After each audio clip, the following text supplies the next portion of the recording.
You can create beautiful depth in your paintings by varying the edges. A very blunt, crisp edge is really good when you really want something to pop.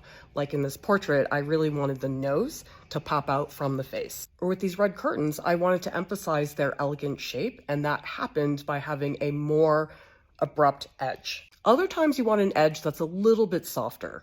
There's light on the right-hand side of this cheekbone, and then it slowly gets darker as you move towards the left. Other times you want an edge that is a really slow dissolve. I like to think about edges in terms of how fast they are. Is it an edge that's really abrupt and harsh? Or is it an edge that just takes its time to dissolve into something else?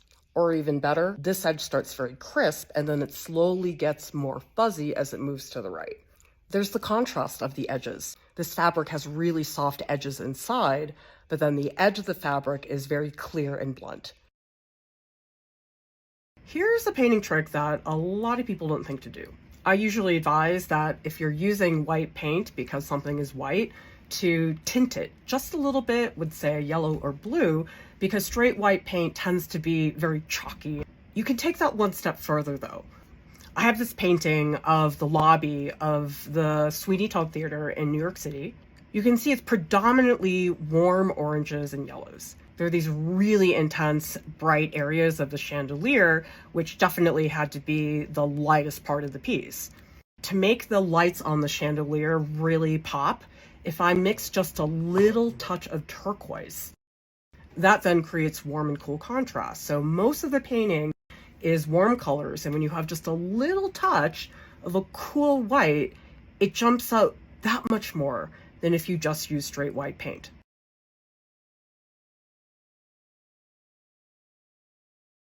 This really small 5-inch square took me 2 hours to paint. Here's why. I'm painting the sandworm from the Dune 2 movie.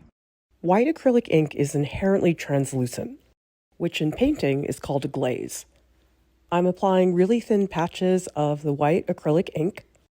Then I go in with a brush that's totally clean to do blending and make that white really sink into that atmosphere.